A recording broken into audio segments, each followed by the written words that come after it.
What is ubiquitous leadership, and why do we need it?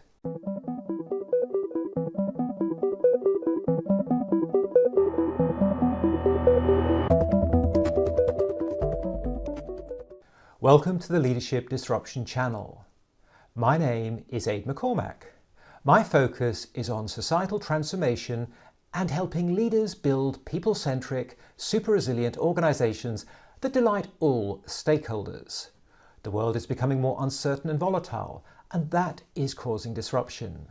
As you are fully aware, disruption can come in many forms, including biological.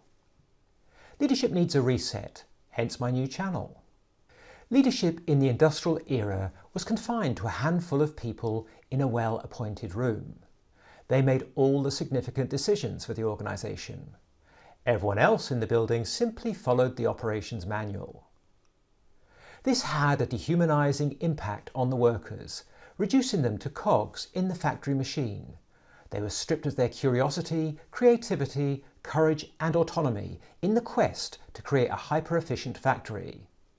The steady-state synthetic certainty so characteristic of the industrial era made this an effective approach from an economic perspective. Centralised leadership made the system simpler, but as the clock speed of business and society increased, synthetic certainty gave way to a more chaotic environment. One where consumers expected more for less and valued the experience more so than the product or service. It was and is a source of client irritation when they encounter disempowered service operatives who have to escalate exceptions up the company organogram to get a decision on how to address their complaint. By giving the service operatives some degree of autonomy, they would be able to fix the client's issue using their own creativity. This might be constrained in some way. For example, in the event of a client issue, you are entitled to spend up to £1,000 in resolving the issue before calling upon your manager. This approach can be considered decentralised leadership. It's a devolution of power or a redistribution of power. Such an approach assumes that it is not just the leaders who are capable of making smart decisions. Radical, I know. Ubiquitous leadership is where everyone is considered a leader and is thus given some degree of latitude in terms of how they interpret the company's strategy.